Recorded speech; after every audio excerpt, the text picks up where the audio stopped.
आप चक्रास के बारे में बात की, कुंडलानी के बारे में आपने बात की, हमारा जो सहस्रार चक्र है या आज्ञाचक्र चक्र है, जब ये एक्टिव होते हैं तो हमारा जो कनेक्शन विद द गॉड, जो भगवान या हम जिसको भी मानते हैं, तो ये एक रास्ता खुल जाता है उस कनेक्शन की, उस एनर्जी को रिसीव करने के लिए। ये जो हमारे भगवान, हम भगवान बोलें या हमारे गुरु बोलें या हमारे मार्गदर्शक कुछ भी बोलें, या सुप्रीम पावर बोल दें, यूनिवर्स बोल दें, ब्रह्मांड बोल दें, कुछ भी बोल दें, ये कनेक्शन हमारे भगवान के साथ ये कितना ज़रूरी है आज के दौर में? बहुत ज़रूरी है, क्योंकि हर चीज़ के लिए ना हमें अपने दिमाग को एक ऐसी पावर के आगे झुकाना पड़ेगा, तब आपका दिमाग करेगा कि हाँ मैं ये कर पाऊंगा। अगर आपके दिमाग में एक गुरु वाली पावर है तो आप कहोगे नहीं गुरु जी कर लेंगे, यानी आप करोगे। भगवान के ऊपर आपकी श्रद्धा है, आप कोई मन्नत मांगते हो या भगवान के पास आप कोई भिक्षा मांगते हो कि भगवान मुझे ये करवा दे, तो आपकी मेंटेलिटी में वो हो जाता है कि नहीं भगवान है ना, वो देख लेंगे। देखिए बहुत सारे पुराने लोग या अभी के भी बच्चे देख लो, और मैं अभी भी बहुत सारे जगहों पे ये देख चुकी हूँ कि ऐसा हो रहा है वैसा हो रहा है, कोई नहीं उनको भगवान देख लेंगे, कोई नहीं उनको भगवान देख लेंगे।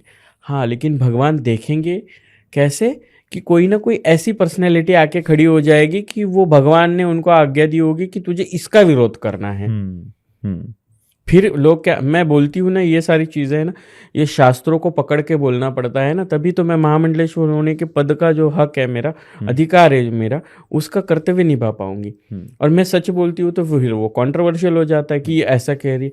मुझे बताइए वो एक पावर है, वो किसी में भी आके सर घुमा के वो बोल रही है कि मुझे ये दे दे, मुझे वो दे दे, मुझे यही तेल चाहिए, मुझे यही घी चाहिए, तू मुझे बकरे की जान नहीं देगी तो मैं तेरी जान ले लूँ।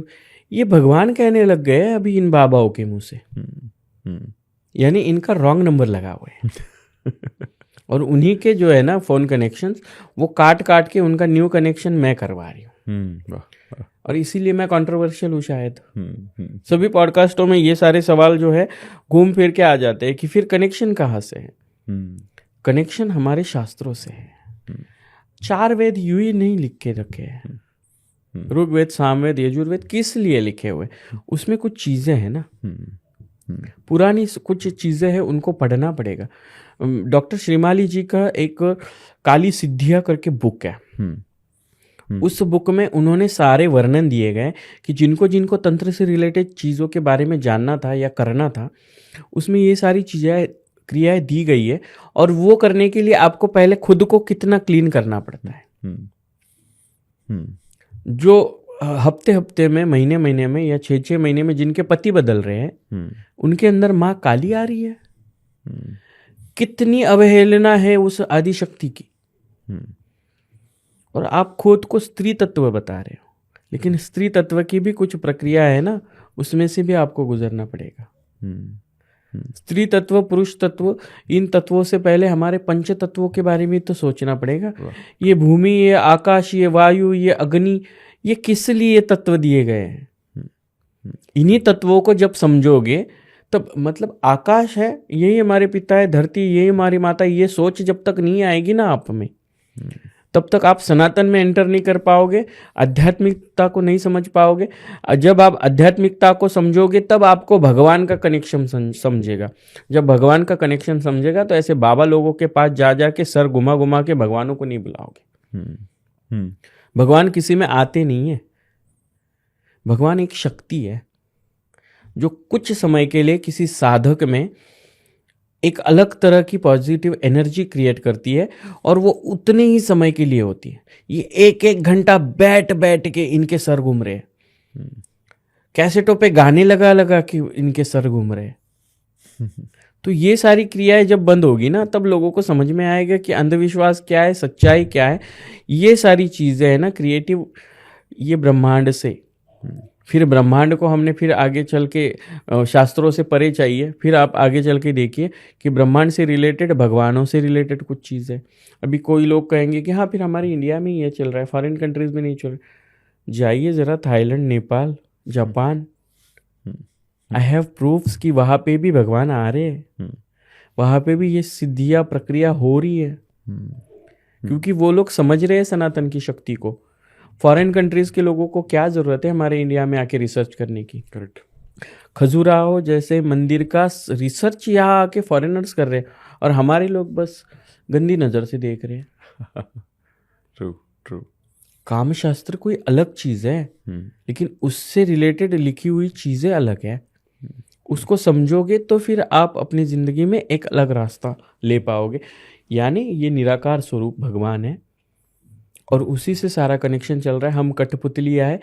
आप डॉक्टर अमित कुमार में एक सोच आई कि शिवलक्ष्मी को बुलाना है और शिवलक्ष्मी को सोच आई कि हाँ मुझे अमित के यहाँ जाके कुछ बोलना है। अपने एवे हम दोनों की कोई पहचान नहीं है। आपने मुझे फर्स्ट टाइम देखा, मैंने आपको फर्स्ट टाइम देखा है। ना मैं आपको जानती हूँ ना आप मुझे जानते हो, लेकिन फिर भी ये कनेक्शन बनाने वाला कोई होगा ना। बिल्कुल सही। तो हमारा मैनेजर नहीं है, हमारा जो व्यवस्थापक है वो है।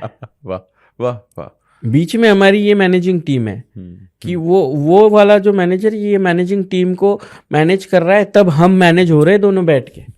और फिर ये क्रियाएं की जा रही है और बताई जा रही है और लोगों को समझाया जा रहा है कि है वो।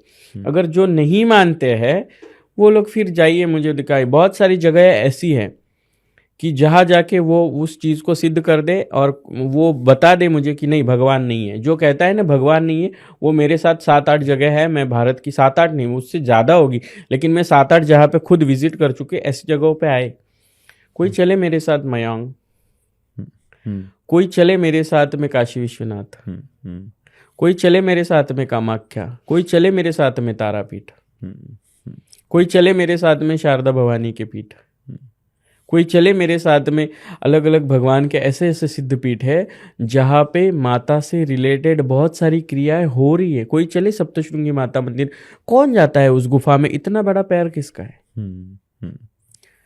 फिर इस चीज का रिसर्च नहीं हो पा रहा है, फिर भी भगवान नहीं है, भगवान नहीं है, भगवान नहीं है। है ना कोई? ये सिर्फ इलेक्ट्रॉनिक मीडियम, तंत्र मंत्र और विज्ञान भी एक बुक है, पुस्तक है, उसमें इन सारी चीज़ों को बहुत अच्छी सर सुश्रुत संहिता ना होती ना तो आज मेडिकल नहीं होता। करेक्ट, सही। गर्ग संहिता ना होती ना तो लोगों का आज अकल ही नहीं होती। रावण संहिता में नहीं होते ना तो वेद शास्त्र पठन से रिलेटेड लोगों को ये मान्यता ही नहीं समझ में आती, मंदिरों की पावर्स नहीं समझ में आती। हाँ ठीक है, मैं मानती हूँ कि कुछ लोग ऐसे हैं जो सनातन को बदनाम करने के लिए बैठे हुए हैं, वो उनका काम करे। धर्मगुरु बन के बैठी हूँ ना, तो मैं अपना काम कर रही हूँ। सही है। चाहे कोई ट्रोल करे, चाहे कोई बोले, जो ट्रोल करने वाले हैं ना उनसे ज़्यादा बेशरम कोई नहीं होगा, क्योंकि आप सनातन धर्म का प्रचार प्रसार और संरक्षण करने वाले एक धर्मगुरु को गाली दे रहे हो। जिनको महामंडलेश्वर इस नाम का मतलब नहीं पता है, वो लोग महामंडलेश्वर को ट्रोल कर सकते हैं। उनकी सोच कितनी छोटी हो सकती है। और किस चीज़ से हम कहें, यहाँ पे औरतें ड्रमों में मर्द डाल रही है, यहाँ पे मर्द बेटियों को नहीं छोड़ रहे हैं, और आपको फिर किन्नर का हम तो इनविजिबल ही है। आजकल हम लोग आके बैठ रही है, 60 पॉडकास्ट एक किन्नर ने किया हुआ है, आज 60वां पॉडकास्ट अमित जी के साथ कर रही हूँ। तो ये मैंने नहीं सोचा है, ये उसने सोचा है। वो एक निराकार निर्गुण शक्ति है जो हम सबको साथ लेके चल रही है, और उसी भगवान शिव शंकर ने तंत्र को माँ पार्वती को दिया और वो आगे चल के लिखित में कई जगहों पे आया।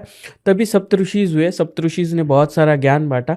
उसके बाद में बुक्स के माध्यम से, किताबों के माध्यम से ये संचित किया गया।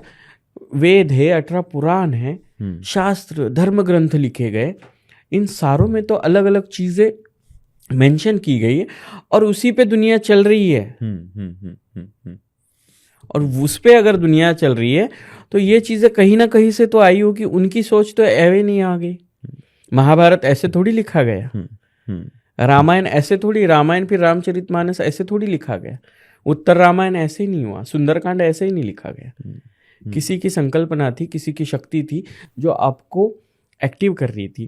तो ये सब चीज़ों को एक्टिव करके उनको चलाने वाला हमको मानना पड़ेगा, वही निराकार निर्गुण परब्रह्म है। और उसी परब्रह्म के बनाए हुए कुछ पिंड है, वो हम लोग हैं।